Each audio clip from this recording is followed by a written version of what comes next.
Les pido que abran sus Biblias en dos pasajes principales. Los que no traigan Biblia, júntense con un cristiano.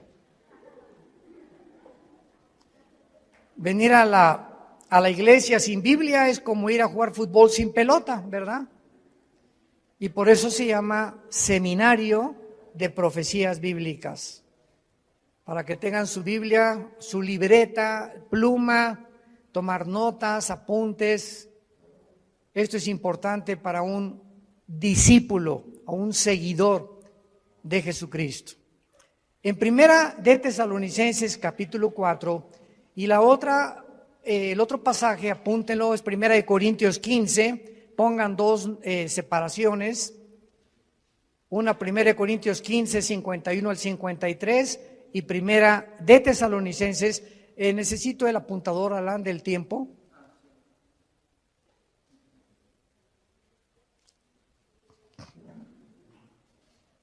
No sé quién se encargaba de esto, es muy importante, si no termino a las 8 de la noche.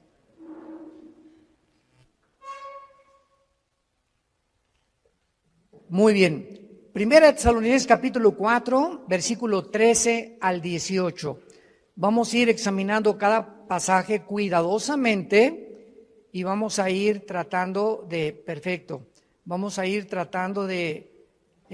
extendernos lo más posible en esta doctrina que ha cobrado una vigencia nueva, y yo no se imaginan la cantidad de personas que me he encontrado, inclusive líderes de iglesias cristianos, que ni siquiera creen que va a haber un rapto de la iglesia, ni siquiera creen que va a haber un rapto. Han atacado esta doctrina como han atacado otras también, ¿verdad? Hay de todo. En la viña del Señor hay de todo. Y siempre que encontramos una controversia en la Biblia, no se debe más que a dos razones principales. Cristo dijo: erráis ignorando las Escrituras y el poder de Dios. Entonces, cuando en la Biblia, por ejemplo, hay un grupo que dice: yo no creo que la salvación se pierde. Y cuando me encuentro así, tengo debates en una cadena que se llama Enlace, casi los miércoles cuando me invitan a debatir con pastores en todo el mundo, están desde Costa Rica, están de Colombia, y yo estoy solo en Dallas, porque ahí está la base de Enlace Internacional. Y pues me dicen, ¿verdad? ¿Qué piensa usted de por qué se pierde la salvación? Y les contesto: ¿ustedes ya han estudiado la otra cara de la moneda? ¿Cuál es? Que en la salvación no se pierde, porque los que creen que se pierde la salvación tienen solamente 5 pasajes en todo el Nuevo Testamento que leyéndolos, parece que se pierde la salvación, contra más de 175 pasajes que nos enseñan que es imposible perder la salvación. Entonces, cuando tienes en la Biblia una balanza y tienes dos perspectivas o dos doctrinas, es importante buscar cuál tiene más peso teológico y entender por qué las personas que creen eso lo creen, para que tú les puedas mostrar con los versículos que ellos usan para demostrar que esto es así, contradecirles a través del contexto dentro del cual el texto está escrito, porque sacar un texto de contexto es hacer un pretexto. Entonces, las sectas se caracterizan por eso. Tú platicas con un testigo de Jehová y un testigo de Jehová te va a decir que Cristo no es Dios, que el infierno no existe, y le preguntas: ¿por qué niegas que Cristo no es Dios? Y te contestan: es que Él dijo que nadie sabe estas cosas más que el Padre. Entonces, ¿cómo puede Cristo ser Dios si dijo que Él no sabía ni siquiera el día ni la hora? Sin entender que cuando Cristo bajó al mundo, Filipenses capítulo 2, Él se hizo igual que nosotros, se puso debajo del Padre temporalmente, para que Él no hiciera nada más que lo que el Padre le dijera y dejarnos el ejemplo de la sumisión a la autoridad. Pero Jesucristo era 100% Dios y era 100% humano. Tú platicas con un mormón y el mormón te va a decir que ¿por qué no podemos tener 4 mujeres, 5 mujeres? Si David tuvo casi 7, 8, Salomón tuvo casi 1000. ¿Y por qué yo no? Dice don Pancho Pistolas. Y tú puedes contestarle claramente, ¿verdad? La dispensación o la administración bajo la cual vivieron, porque porque Dios tiene 2 clases para poder juzgar. Una, la voluntad de Dios, apúntalo, es permisiva y directiva. Entonces, el hecho que Dios permita algo no significa que sea la voluntad de Dios. Una muchacha llegó un día y me dice, ¿es por qué me permitió casarme Dios con este patán de esposo que me golpea, etcétera, etcétera? Si yo le pedí a Dios y le dije, porque tú aceptaste casarte con él y tú sabías perfectamente bien lo que hacías, tenías 2 años sin ir a la iglesia cristiana y te casaste con el primer camión que pasó por ti. Entonces Dios lo permitió, pero no era la voluntad de Dios. Porque si tú hubieras permanecido en la voluntad de Dios, Dios te hubiera dado la persona que Él quiere desde antes que naciéramos, que nos acompañara en nuestra vida matrimonial. Entonces tenemos que comprender eso. El que Dios haya permitido que Abraham se aventara el clavado con con Agar, y que David tuviera esposas y que Salomón lo dejó como ejemplo para que Salomón escribiera el libro de Eclesiastés.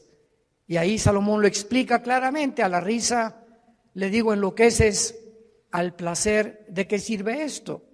Para que cualquier hombre que crea que teniendo 2 mujeres o 3 mujeres ya la hizo y vas a ser feliz, te equivocas, porque las cosas que se escribieron para nuestra enseñanza se escribieron a fin que a través del ejemplo de los hombres y mujeres que Dios exhibe con sus pecados en la Biblia, veamos que por eso la Biblia es un libro de santidad. Muy bien, vamos a abordar esta doctrina del rapto de la iglesia. Primera de Tesalonicenses 4, del 13 al 18.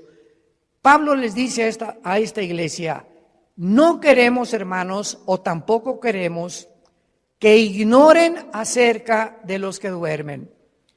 Dios no quiere que ningún cristiano ignore qué pasa después de morir.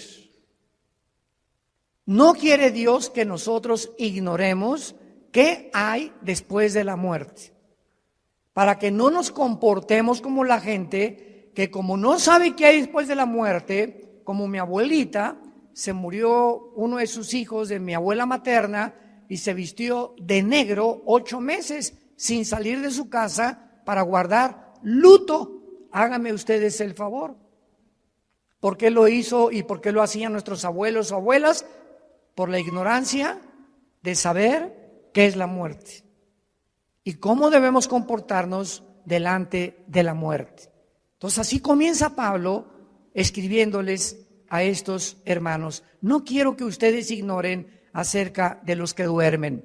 La palabra dormir se usa para morir en el Nuevo Testamento y vamos a demostrar que una persona cristiana que se muera nunca pierde su conciencia de su existencia. Todas las personas que vamos a ver en la Biblia en esta tarde, vamos a demostrarles que cuando murieron estaban conscientes. Pero su cuerpo es el que duerme en la tumba, es la resurrección de los muertos. Pero el alma y el espíritu, en el momento de la muerte, nos vamos inmediatamente, salen del cuerpo, lo vamos a ver a la presencia de Dios.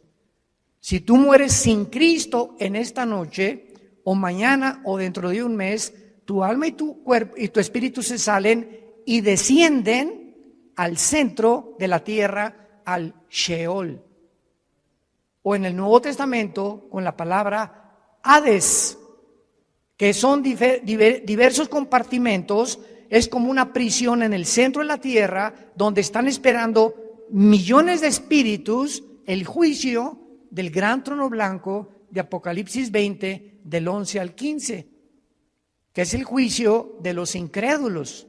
Y cuando acabe el milenio, Dios los va a sacar del Sheol, van a estar enfrente de Él, parados, ya no hay oportunidad de hincarse, ya no hay oportunidad de pedir perdón, y Dios va a abrir los libros y les va a demostrar con los ángeles y con nosotros como jurado. 1 Corintios 6, del 3 al 4, somos el jurado en el juicio de Dios, porque Dios hizo un lugar que se llama el infierno. Y si no hubiera un infierno, el Dios de la Biblia sería un monstruo, porque si no hay un castigo para las gentes que no fueron castigadas en la vida, pues entonces se salieron con la suya, porque nadie los castigó. Se empanzonaron y crecieron y se rieron y se emborracharon y violaron niños y fueron pederastas y violaron mujeres y tuvieron 3 o 4 y abandonaron sus matrimonios y dieron mal ejemplo a sus hijos y robaron y se aprovecharon de su puesto con políticos, etcétera, etcétera, y de repente se mueren en un accidente o les da un ataque al corazón. ¿Y qué? Y vivieron como, hasta le da envidia a los cristianos cuando muchos incrédulos viven como viven. Pero la Biblia dice que hay un juicio, y de este juicio no se escapan nadie, porque Dios no puede ser burlado. No quiero que ignoren acerca de los que duermen, porque para que no nos entristezcamos como los otros, o sea, como los que no son cristianos, que no tienen esperanza. Entonces, cuando se muere un cristiano, hay lágrimas y nunca te aguantes. Ahora está demostrado psicológica y neurológicamente que cuando una persona reprime sus emociones, algo sucede que comienzas a descomponerte emocional y mentalmente. Y puedes llegar a depresiones gravísimas. Entonces, Dios nos dio la capacidad de llorar. Y si alguien se murió, no te aguantes, llora. Y desahógate todo lo que puedas. No te aguantes cuando tienes ganas de llorar, llora. Pero al mismo tiempo que lloramos, hay una compensación de saber que mi primo, mi hermano, mi papá está en un lugar muchísimo mejor que si se hubiera quedado en Querétaro. Está feliz con el pandero, si fue cristiano, etcétera, etcétera. Y hay una tristeza porque es un ser que ya no nos vamos a volver a ver. Como dijo el hermano Luis Palau, hace unos meses que acaba de morir de cáncer, grabó un video que me atravesó el corazón. Y Luis Palau dijo antes de morir, semanas antes de cáncer, yo quisiera que toda mi familia se fueran en el mismo avión conmigo. Así lo dijo, en el mismo avión. Pero yo me voy adelantando y me van a alcanzar después en otro avión ellos. Pero estoy contento porque voy y sé a dónde voy, porque sé que me está esperando Jesucristo. Y el momento que cierre mis ojos y que mi alma salga, me olvido de todo y descanso verdaderamente por toda la eternidad. Entonces, este pensamiento lo trajo Jesucristo, porque tenemos esperanza. Entonces, Dios no quiere que vivas como los que no tienen esperanza, que le lloran a sus muertos 6 meses, 1 año, 2 años de luto. Esto es absurdo y ridículo para un cristiano. Versículo 14, porque si creemos, vean el sí condicional. Si realmente tú crees que Jesús murió y resucitó, así también, vean con mucha atención esto, así también traerá Dios con Jesús a quienes. Cuando Jesús venga en el arrebatamiento, si tú mueres hoy en la noche o yo muero hoy en la noche como cristianos y no ha venido el arrebatamiento, que vamos a hablar más adelante, nos vamos al cielo y cuando venga Jesús, que no va a poner sus pies en la tierra en el rapto, va a ser en el cielo y vamos a venir con Él los que hemos muerto en Cristo. De Pentecostés a nuestros días. porque los santos del Antiguo Testamento resucitan después de la tribulación. Entonces hay varias resurrecciones, como dice 1 Corintios 15, 22 al 28, que lo vamos a ver más tarde. Entonces, cuando venga Cristo, traerá con Jesús a los que durmieron con Él. Esto implica que los muertos ya están con Jesús, no están en el cementerio. Ya están con Jesús los muertos, no están en el cementerio. Como el cuento de el Día de Muertos en México, ¿no?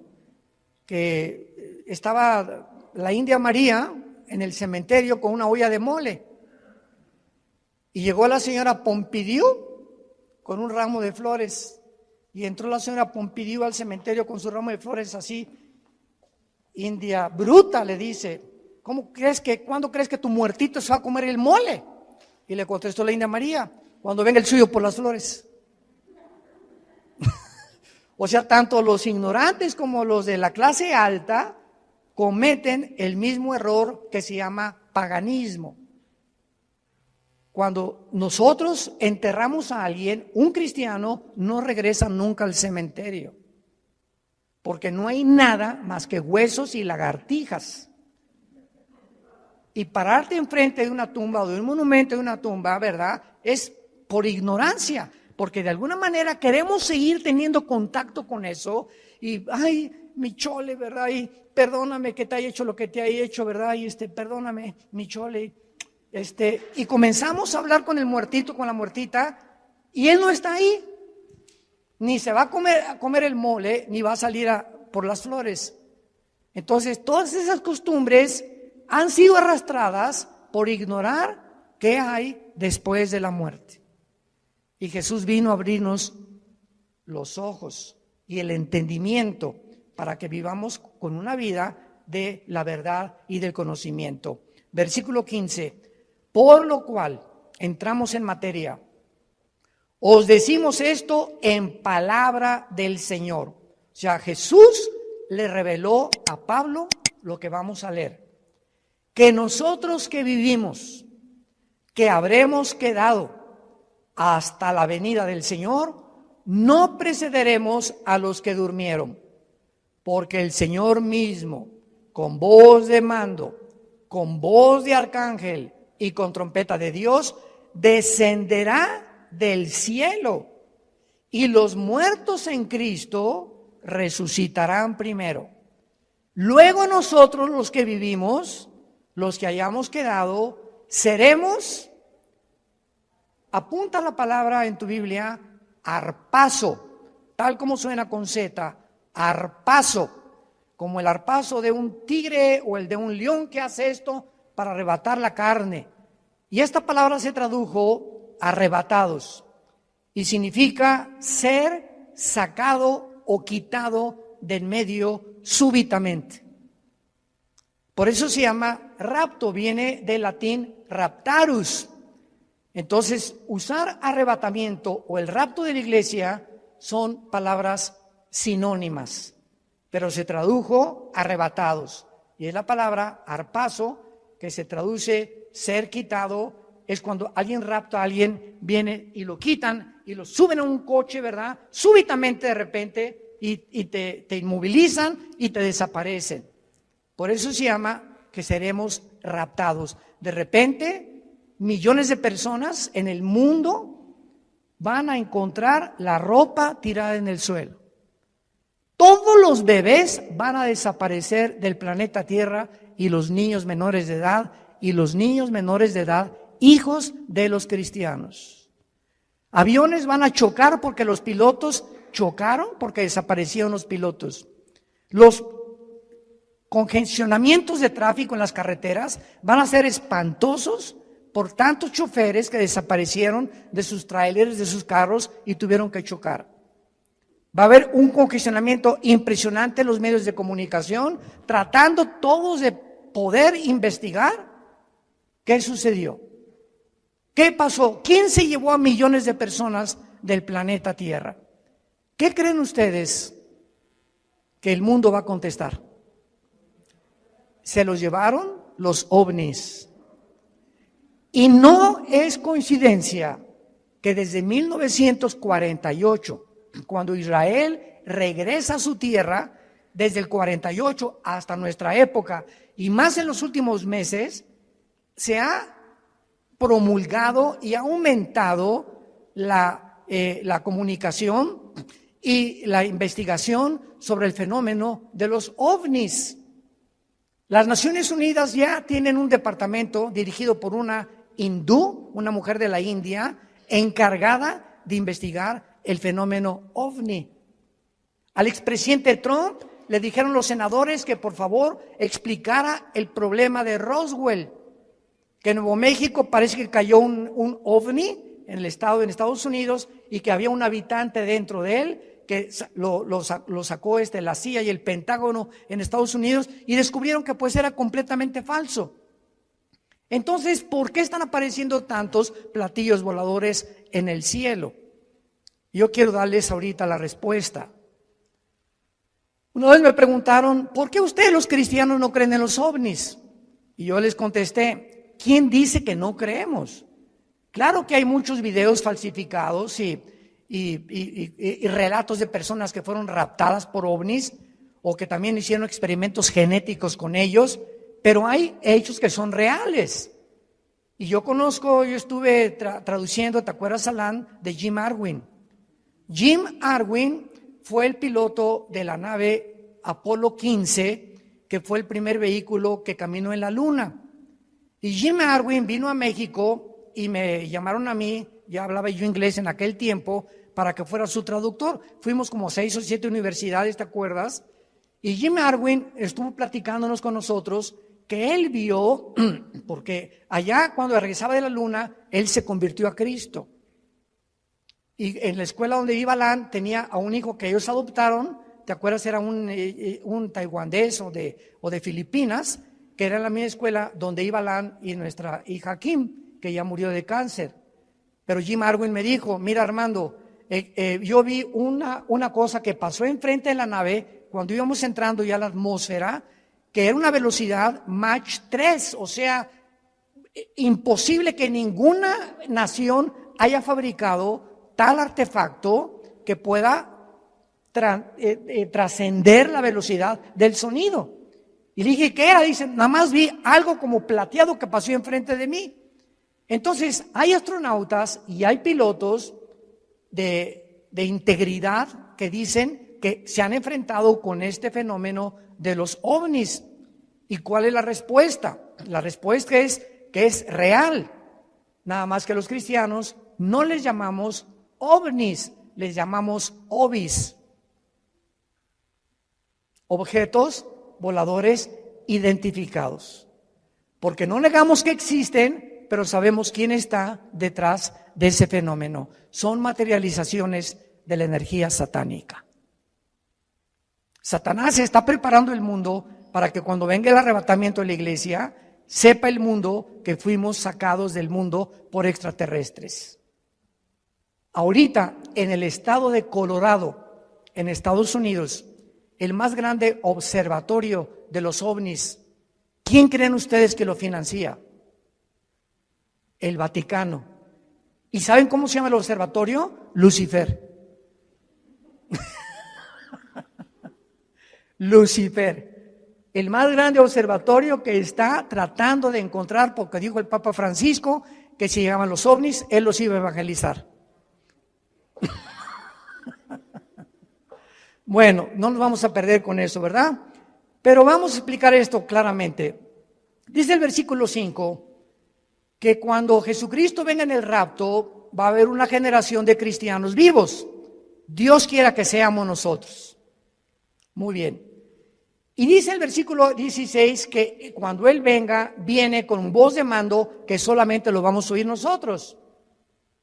Viene con el arcángel Miguel, que es el comandante en jefe de la nación de Israel. Y también dice la Biblia que vendrá con una trompeta. Y esta trompeta no es la última trompeta del capítulo 14 de Apocalipsis, porque las trompetas del Apocalipsis son de juicio. Y la trompeta que se va a usar aquí es para llamarnos a nosotros. Vamos a oír como un shofar. Porque en el libro de los Números, en el Antiguo Testamento, cuando acampaban, usaban 2 trompetas. Entonces en el desierto eran 2 millones de personas. ¿Y cómo podía Moisés decirles, mándenles un Twitter a los que se encuentran como a 1 kilómetro acampados, porque necesito tener una reunión mañana en Zoom con ellos? Entonces agarraban una trompeta y tenía un sonido continuo, y cuando la gente lo oía, se acercaban alrededor del campamento y de la tienda de Moisés y de Josué para saber que él tenía instrucciones, y había otro toque de trompeta que era que era repetido, que significaba empaquen porque nos vamos, estamos cercanos por el enemigo. Entonces uno era para reunir al pueblo y el otro para huir, porque tenían que cambiarse de lugar porque sentían que venían enemigos contra ellos. Y el toque de trompeta que vamos a oír es para reunirnos con Jesús. No puede ser la trompeta del Apocalipsis. Esto es muy importante para poder saber, porque he oído que han dicho que es la última trompeta del Apocalipsis, y esas son trompetas de juicio. Entonces dice la Biblia, Cristo descenderá del cielo, versículo 16. Y noten ustedes que los primeros en encontrarse en el aire con Cristo serán los muertos, pero vean ustedes, en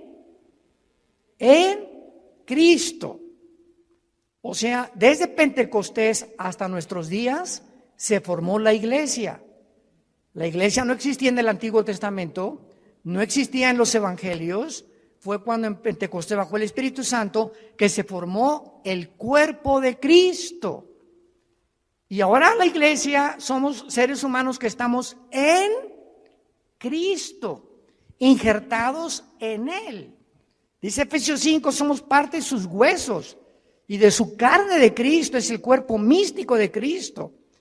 Entonces en el rapto, si nosotros estamos vivos y viene ahorita a las 7:30 de la noche y oímos, vamos a oír, ¿verdad? Nada más nosotros un sonido, y de repente en un abrir y cerrar de ojos estamos en el cielo con Él. Ya Él viene con todos tus parientes que murieron antes que nosotros en Él. Los santos del Antiguo Testamento resucitan después de la tribulación. Y este orden, porque dice en 1 Corintios 15, 22 al 28, que hay un orden establecido por Dios para la resurrección de los muertos. Primero Cristo, las primicias, después los que son en Él. O sea, la iglesia que somos nosotros. Y dice la Biblia, luego nosotros los que vivimos, los que quedemos, seremos arrebatados juntamente con ellos en el aire. El rapto es en el aire, Jesús no baja. La segunda venida baja y planta sus pies en el monte de los olivos. Zacarías capítulo 14, del 12 en adelante. Cristo pone sus pies en el monte de los olivos donde fue crucificado. Y dice Zacarías 14, se va a hacer un valle de sur a norte y de oriente a occidente. Se va a hacer una cruz en el suelo. Va a ser como una hendidura que se va a hundir la tierra formando una cruz cuando Cristo venga y viene con nosotros, Apocalipsis 19, a establecer su reino. Son 2 eventos completamente diferentes. Veamos el otro pasaje en 1 Corintios, capítulo 15, versículos 51 al 53. Pablo comienza diciendo, les digo un misterio. El rapto de la iglesia, síganme con mucho cuidado, era desconocido por los judíos. Ningún profeta del Antiguo Testamento habló del rapto de la iglesia, que habría un grupo de personas que no íbamos a morir. Era desconocido bajo el Antiguo Testamento. En los evangelios no se encuentra, en Mateo, Marcos, Lucas y Juan, no se encuentra el rapto. Más que cuando Jesús dice en Juan 14, voy a preparar una morada para ustedes, y vendré y os tomaré a mí mismo. De una forma indirecta, la palabra os tomaré a mí mismo, que es en el griego paralambano, apúntalo, paralambano significa ser sacado y unido a Cristo. Y al apóstol Pablo, no a Juan, no a Pedro, no a Santiago, no a Mateo, no a Lucas, a nadie el Espíritu Santo le reveló este misterio. Entonces estaba escondido, era un secreto que Dios tenía guardado para nosotros, los que pertenecemos a la iglesia. Y se lo revela al apóstol Pablo. Les voy a decir un misterio, dice Pablo. ¿Cuál es este misterio? Que no todos vamos a morir, pero todos vamos a ser transformados. Cuando venga el arrebatamiento estamos vivos en milésimas en un parpadeo de ojos, mi cuerpo, tu cuerpo es transformado a la semejanza del cuerpo con el cual Cristo resucitó. Porque si me preguntan, ¿cómo va a ser nuestro cuerpo? ¿Me voy a parecer a John Travolta?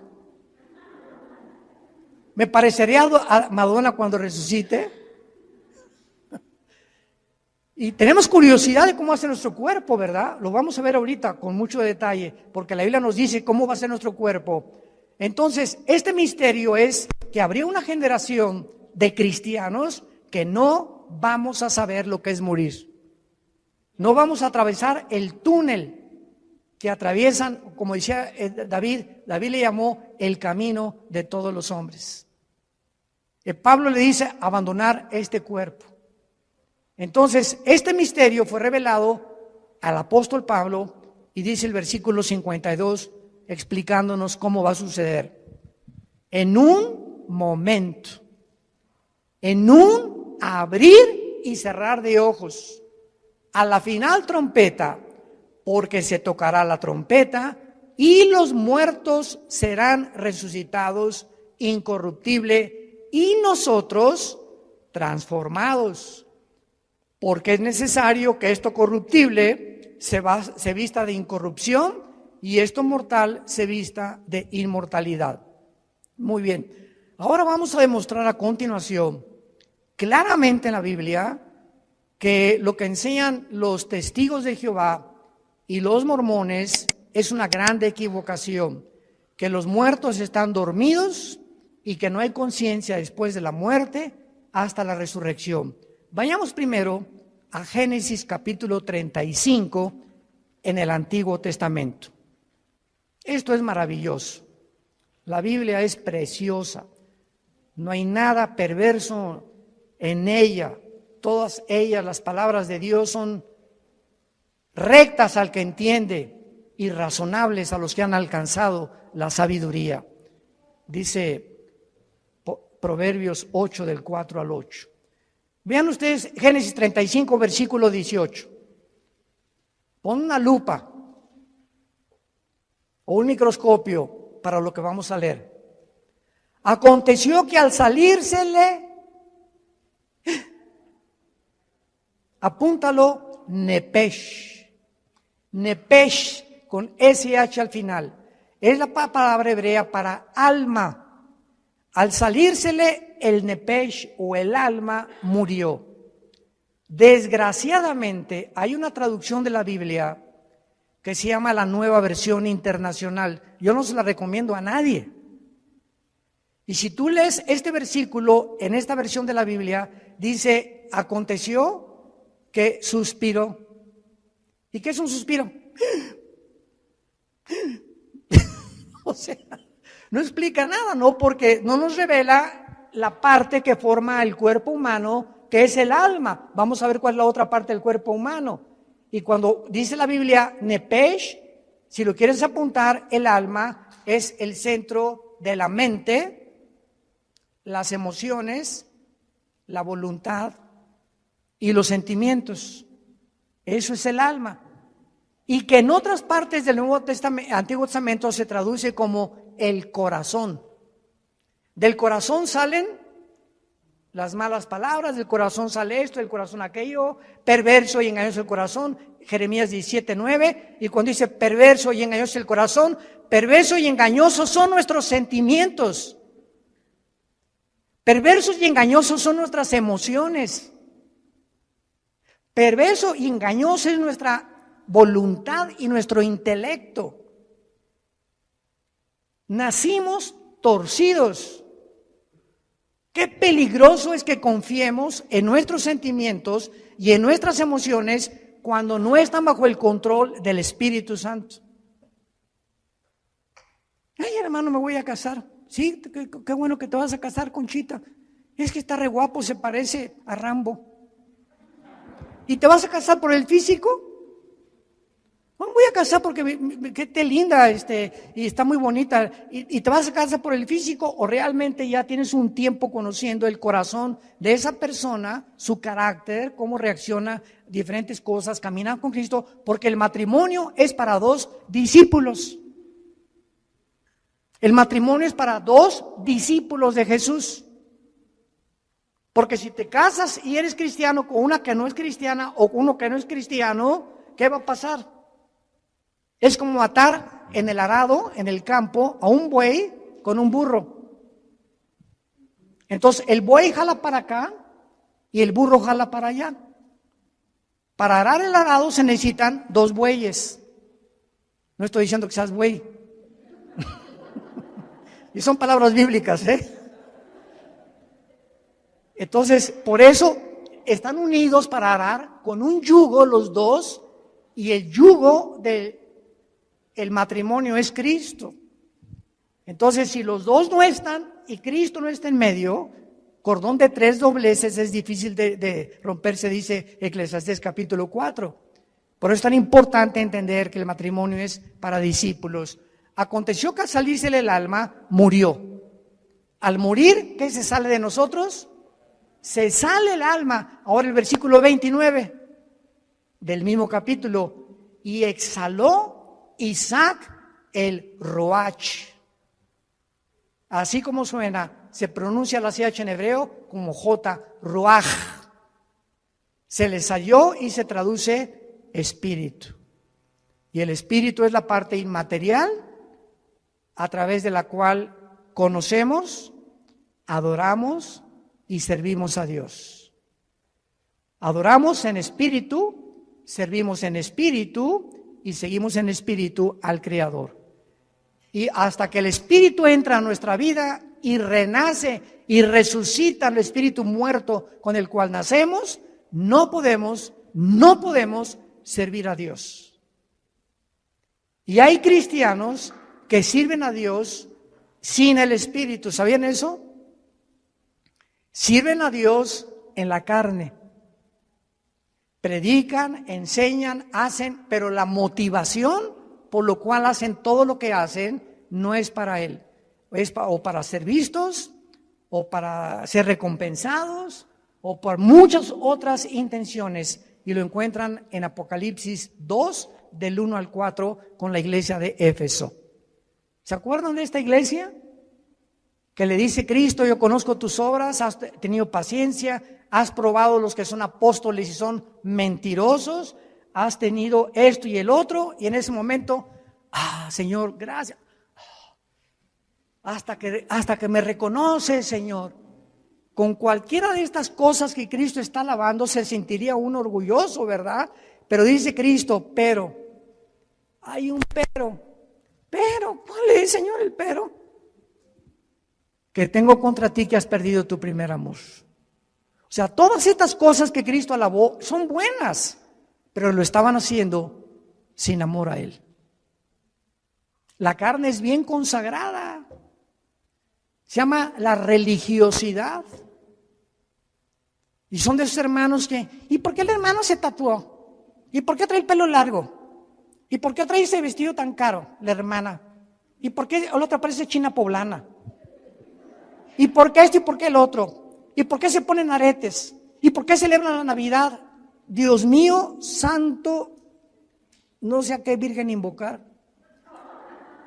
Que no hay ninguna, ¿verdad? Pero Jesús, María y José y el burrito que los acompaña. Es increíble que estén continuamente tratando de ver que el cristianismo es a través de cómo te vistes, de si estás tatuado. Una vez me dijo un señor, ¿ya viste ese hermano que está tatuado? Y le dije, es peor la panza de Santa Claus que tienes tú. Se pintó algo en el cuerpo, ¿y quién está haciendo más daño a su cuerpo? ¿Él o tú? Y peor si tomas Coca-Cola.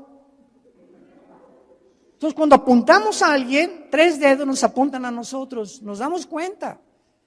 Tengamos cuidado a quién juzgamos y a quién le señalamos el dedo, porque estamos buscando siempre que creemos que somos mejores que otros por la forma como nos comportamos, y a Dios se le adora en espíritu y en verdad. Es que en la Navidad es paganismo y ¿sabe? Cállese.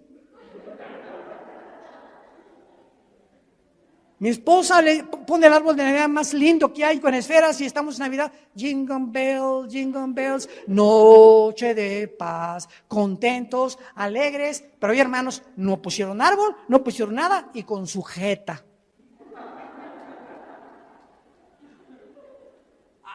Imagínense en el cielo, Dios al arcángel Miguel, búscame a los que pusieron arbolito y les pones una tacha. ¿Se imaginan ustedes que así Dios calificara la vida espiritual de nosotros? Los que pusieron y los que no pusieron, los que toman vino y los que no toman vino, los que están tatuados y los que no están tatuados. Dios ve el corazón. El gozo y la paz en el espíritu que tengamos y la comunión con Él. Eso es lo que Dios busca en nosotros. Ahora veamos en Filipenses capítulo 3, ya que hemos visto que al morir se sale el espíritu y el alma, no estamos dormidos. ¿Cómo será nuestro cuerpo cuando nosotros resucitemos? Dice Filipenses capítulo 3 con muchísima claridad, y tal vez muchos lo han leído antes, pero noten ustedes con los detalles que Dios nos da. Filipenses 3, 20 y 21. Mas nuestra ciudadanía está en los cielos, de donde también esperamos. Esta es nuestra esperanza. Estamos esperando no al anticristo, estamos esperando a Jesús, al Salvador, al Señor Jesucristo, el cual transformará el cuerpo de la humillación nuestra para que sea semejante ¿a quién? Para que sea nuestro cuerpo igual ¿a quién? Al cuerpo con que Cristo resucitó. Muy bien, ya tenemos una pieza clave para saber que cuando resucitemos, nuestro cuerpo tendrá las características que tenía Cristo cuando Él resucitó. Muy bien, ¿cuáles características tenía Cristo cuando Él resucitó? Número 1, cuando Jesús estaba abriendo sus brazos en la cruz, los romanos tenían la orden, y era de pena de muerte, de asegurarse que el crucificado, antes de que lo bajaran, estuviera muerto. Y como muchas veces se desmayaban por el dolor, lo podían bajar creyendo que estaba muerto. No hay las pruebas clínicas que hay en el siglo XXI para mostrar que una persona está muerta. Entonces lo que hacían los romanos era romperles los meniscos con un mazo grandísimo en las rodillas, los meniscos de las rodillas. Entonces el crucificado tendría que caer y asfixiarse, y si no estaba muerto, moría por asfixia. Y entonces así se aseguraban de que la persona estaba muerta. Pero estaba escrito en Deuteronomio que a Jesús no lo romperían los huesos. Y cuando se acercó un soldado a Cristo para romperle los huesos, un centurión romano le haber dicho al soldado: detente, yo voy a hacerlo de otra manera. Agarró una lanza y lo atravesó de la izquierda a la derecha, todo el diafragma y el corazón de lado a lado, para asegurarse que estaba muerto. Y el apóstol Juan en el Evangelio escribe esto: vi salir, porque él estaba en la cruz con María su madre y con María Magdalena, son los únicos que estaban en la cruz, y otra mujer. vi salir una gota de agua mezclada con sangre. Esto lo escribió Juan hace 2000 años. Y la cardiología moderna, un cardiólogo te da testimonio y te da evidencia que cuando se mezcla el agua con la sangre, implica la rotura del pericardio. ¿Qué es el pericardio? Es una capa que envuelve el corazón. Y cuando se rompe, produce un derramamiento de agua mezclada con sangre. Lo que implica que cuando Jesús fue atravesado con la lanza, ya estaba muerto. Y ahora quiero hacerles una pregunta a todos ustedes, que me encanta hacérselas, sobre todo a los teólogos, aquí a los calvinistas y a los arminianos, y yo que aquí, que se me diga, a ver. ¿De qué murió Cristo?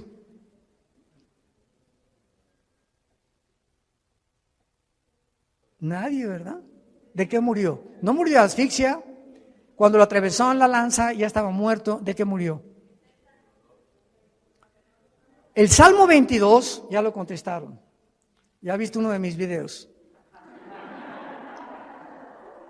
En el Salmo 22, 1000 años antes de que Cristo fuera crucificado, antes de que ni siquiera se practicara la crucifixión.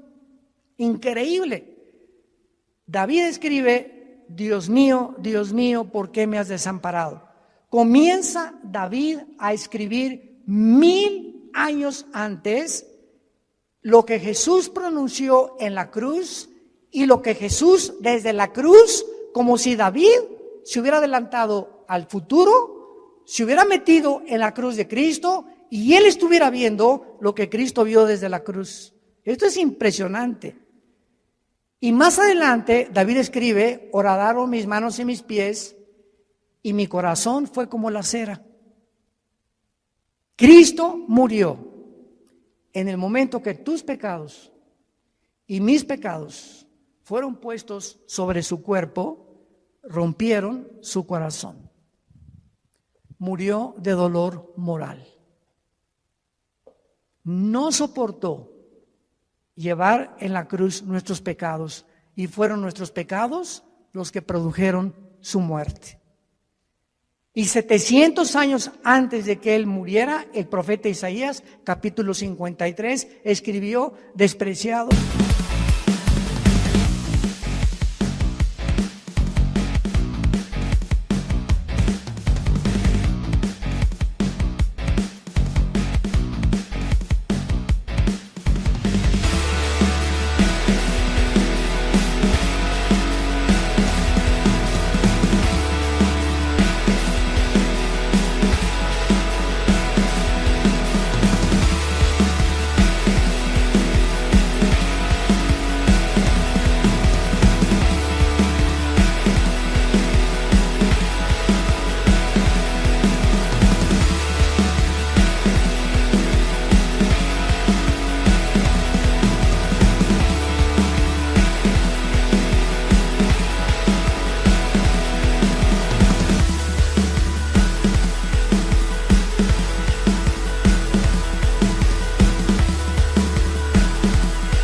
Y desechado entre los hombres, varón de dolores, escondimos del rostro, fue menospreciado, no le estimamos, molido fue por nuestros pecados y completamente deshecho por todo lo que nosotros hicimos.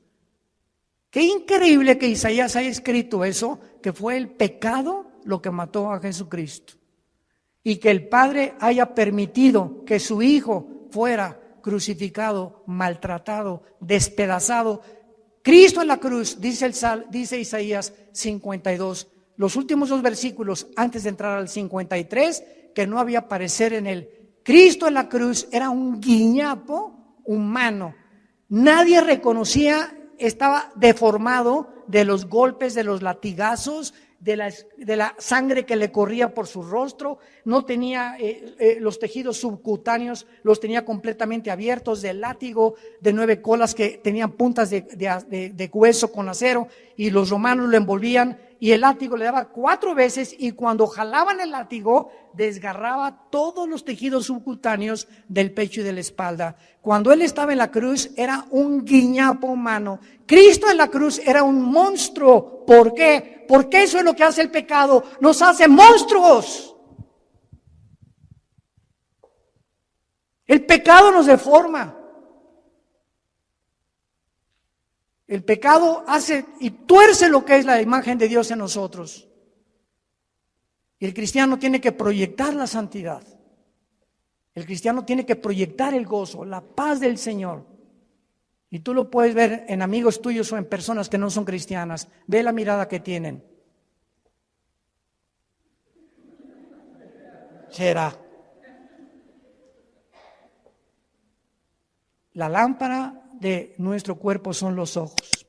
Pero Cristo muere de esa manera para que Dios nos recordara el tiempo en que nosotros tenemos que estar conscientes de lo que el pecado nos hace en nuestra vida. Y vayamos en penúltimo lugar, Apocalipsis capítulo 6.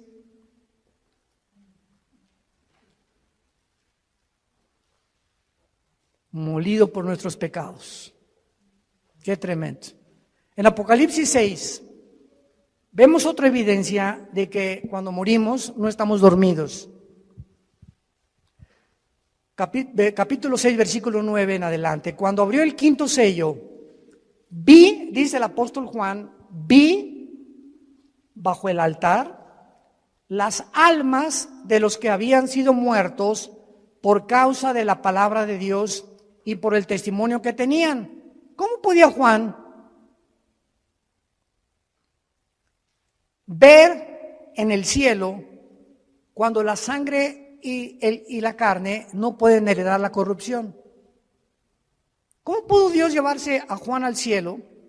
¿Cómo pudo en 2 Corintios 12 llevarse Dios a Pablo al cielo cuando nuestro cuerpo nos impide estar en otra dimensión donde todo es santidad y perfección? Lo corrompible no puede heredar la incorrupción, ya lo vimos. Bueno, la respuesta es que Juan estaba durante el tiempo de la tribulación en el Espíritu en el cielo. Y esto nos muestra que aparte de los ojos físicos que tenemos, porque cuando alguien está muerto, vienen los gusanos y nos comen el cerebro, ¿verdad? Nos comen los ojos en la tumba, nos comen las orejas y queda el puro esqueleto ahí tirado en el cementerio. Sin embargo, en la otra vida tenemos ojos, tenemos oídos y tenemos otro cuerpo. Y los ojos que vamos a tener en la otra vida, ya los tenemos en esta vida y se llaman los ojos espirituales, que estamos entrenando para ver la Biblia. Si tú vienes a la Biblia con tus ojos carnales, sin antes orar ni limpiar tu vida, Dios no va a permitir que veas nada de revelación, ni el Espíritu Santo te va a descubrir las cosas profundas que se encuentran en la Biblia. Porque los puros de corazón verán a Dios, nada más. No podemos acercarnos a Dios con un corazón sucio y con una mente inmunda. Entonces, qué increíble, ¿verdad? Que la Biblia pueda mencionar que podamos mantener la existencia y la conciencia de la existencia. Y esto nos prueba otra cosa tremenda que hoy en la comida mi esposa y yo, platicando con unos dentistas en casa de Alán, nos compartieron, ¿verdad?, de lo que está descubriendo en el mundo de la medicina, de las vibraciones, etcétera, etcétera. Tú sabes que nosotros cuando soñamos, ¿no es la mente la que produce los sueños? ¿Tú sabes que los pensamientos no se forman en el cerebro? Los pensamientos y los sueños están en el área de la dimensión espiritual. Y una cosa es el cerebro y otra cosa son los pensamientos, porque cuando tú mueras, tu cerebro se queda con los gusanos, alimento de los gusanos, y en la otra vida vas a recordar quién eres. Pero ¿cómo si tu cerebro ya no lo tienes? Ya se lo comieron los gusanos. Esto nos demuestra claramente que la conciencia no está en el cerebro, los pensamientos no están en el cerebro. El cerebro no es un órgano como el hígado que produce la bilis y los intestinos, los jugos gástricos, etcétera, etcétera. Pero el cerebro es solamente un órgano, pero no forma parte de la vida espiritual. Y cuando la Biblia dice renovaos en vuestra mente, no dice en el griego en el cerebro, dice en vuestra mente, y la mente es el alma. ¿Están aprendiendo algo?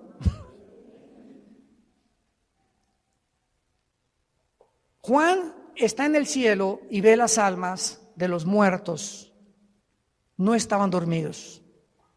Y Juan, versículo 10, los oye que los muertos tenían cuerdas vocales en la otra vida. Las que tenemos aquí, los gusanos se las comieron. Y en la otra vida, Juan oye que clamaban a gran voz, oyó que estaban junto a Dios y le estaban preguntando a Dios: ¿hasta cuándo, Señor, santo y verdadero, no juzgas y vengas nuestra sangre en los que moran en la tierra? ¿Qué fue lo que Juan oyó que estaban diciendo estos muertos en el cielo? Que estaban muertos en su cuerpo, pero conscientes de existencia en la otra vida, espiritualmente hablando. ¿Estaban pidiendo venganza? Estaban pidiendo justicia.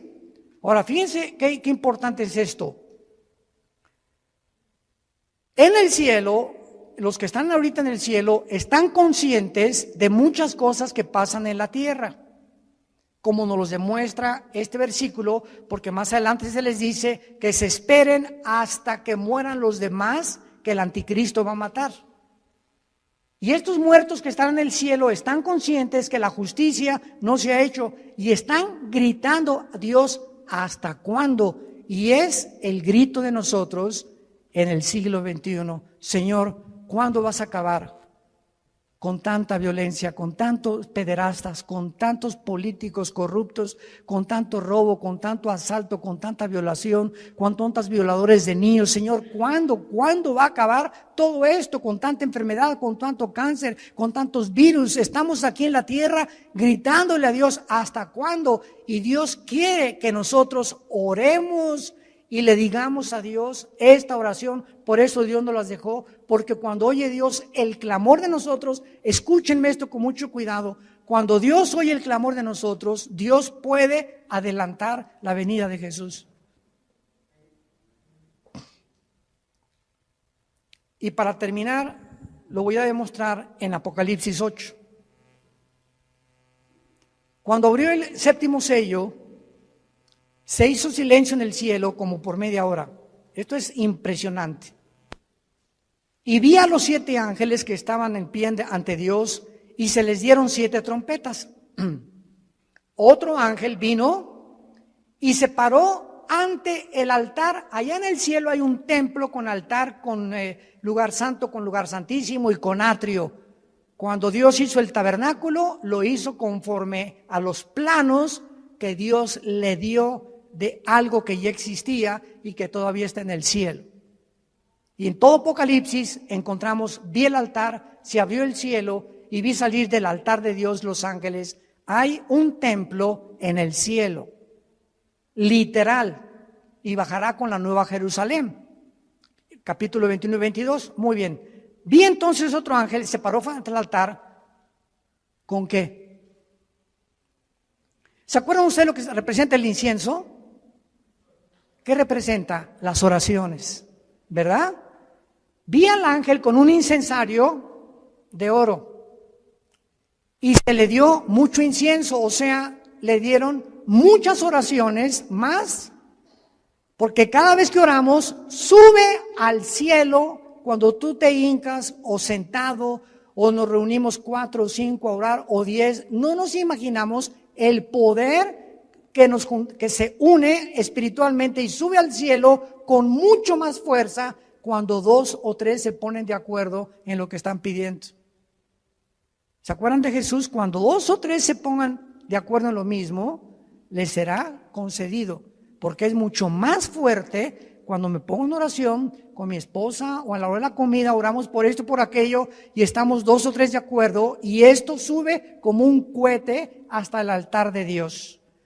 Se le dio mucho incienso para añadirlo a las oraciones de todos los santos sobre el altar de oro que estaba en el trono. O sea, hay un altar y un incensario en el cielo y las oraciones siguen subiendo, pongan atención, y Dios las está como si fueran incienso, metiéndolas, guardándolas, tus lágrimas, mis lágrimas, las oraciones. Dios está almacenando las oraciones. Vean ustedes lo que sucede. Versículo 4, y de la mano del ángel subió a la presencia de Dios el humo del incienso con las oraciones de los santos. Estas oraciones, simbolizando el incienso, suben a la presencia del Creador de los cielos y de la tierra. Y entonces el versículo 5 dice algo sorprendente.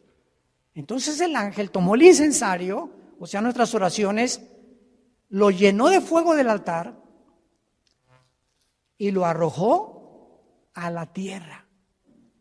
Y en el momento que nuestras oraciones son contestadas, porque es lo que significa, las oraciones ya llenaron el incensario y el ángel las vuelca sobre la tierra, hubo truenos, voces y relámpagos y un terremoto. Esto nos habla que nuestras oraciones precipitarán los juicios de Dios sobre el mundo. Los truenos, las voces y los relámpagos, junto con el fuego, son símbolo de juicio de Dios.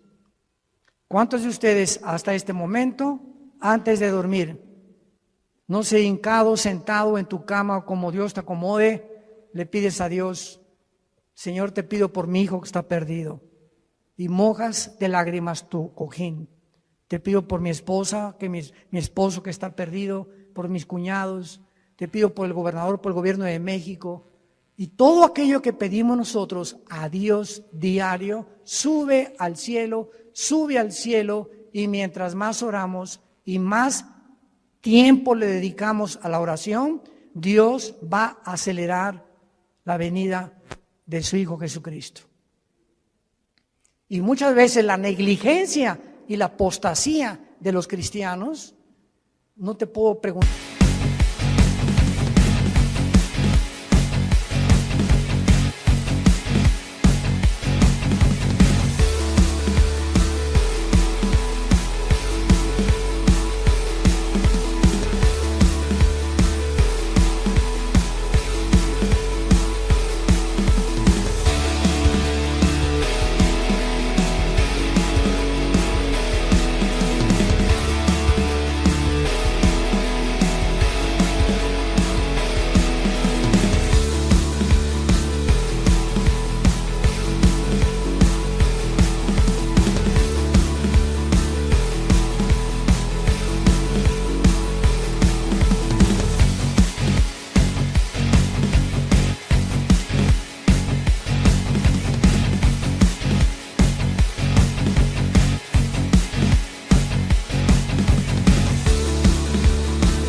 ¿Cuántas minutos, horas diarios?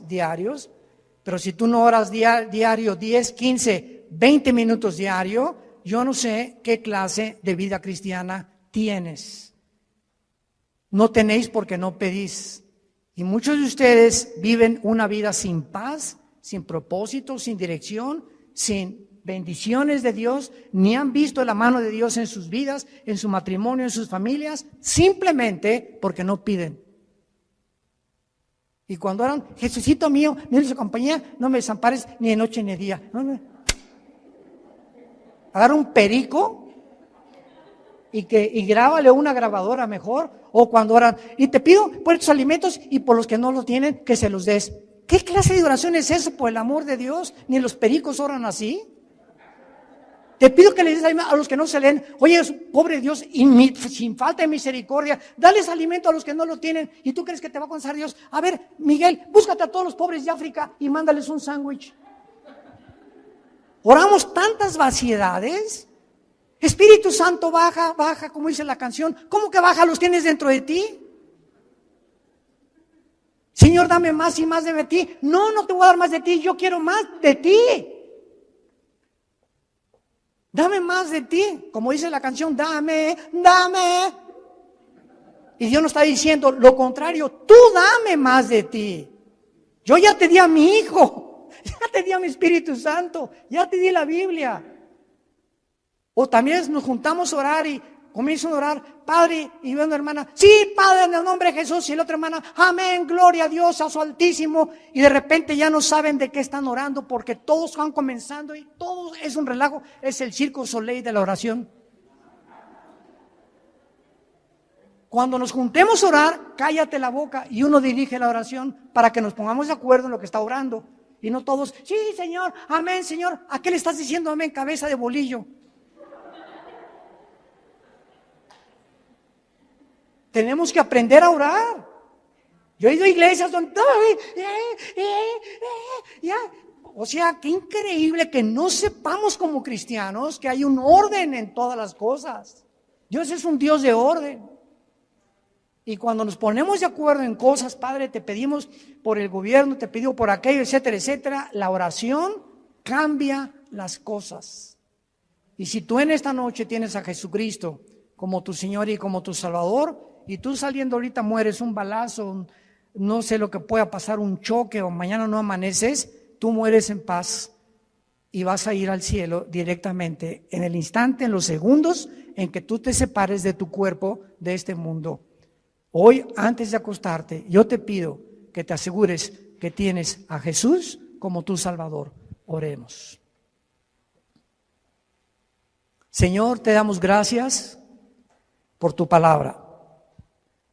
A causa de la esperanza que nos está guardando en el cielo y porque nos has hecho partícipes de la herencia de los santos en luz, nos has trasladado de las tinieblas al reino admirable de Jesucristo.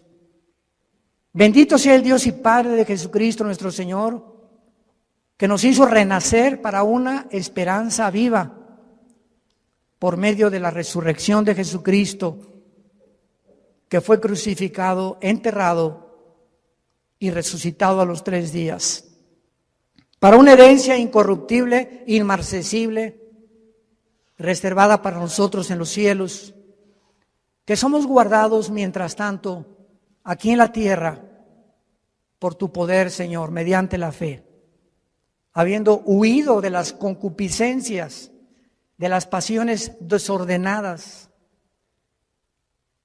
de los síntomas sociales que nos indican que vienes pronto por nosotros, de la descomposición moral de la sociedad en la que estamos viviendo. Ustedes sean santos en toda su manera de vivir, porque si invocan mi Padre o mi nombre,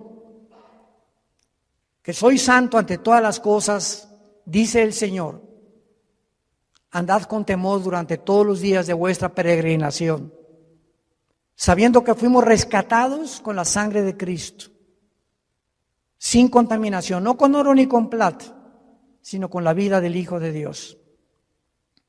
En esta noche y en esta tarde, ustedes a través de las redes sociales, yo les invito a que vengan a la cruz.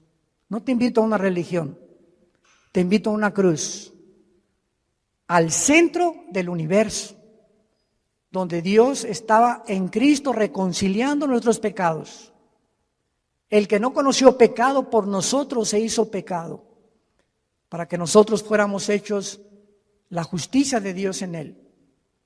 Y Dios muestra su amor para con nosotros en que siendo pecadores, su Hijo Jesucristo muere en nuestro lugar, para que tú comprendas que el que tiene a Cristo tiene la vida, y el que no tiene a Cristo no tiene la vida eterna. Yo te invito a que te asegures en este momento de tener a Jesús. ¿Qué puedo hacer? Me preguntarás. Dile estas palabras, que broten de lo más profundo de tu corazón. Señor mío y Dios mío, me arrepiento de mi vida. Te pido que en esa cruz donde tú pagaste con tu sangre por mis pecados, me laves en este instante de todas las maldades desde que nací hasta este momento y que me des la vida eterna. Te recibo, Jesús, porque creo que a los 3 días resucitaste de los muertos y que solamente tú puedes cambiar mi vida y darme la seguridad que cuando cierre mis ojos en el día de mi muerte, los volveré a abrir en segundos y veré tu rostro. Te abrazaré y sabré que no fue en vano haber creído y haberte servido y haberte adorado en la corta vida que me diste. En el nombre de Jesús. Amén.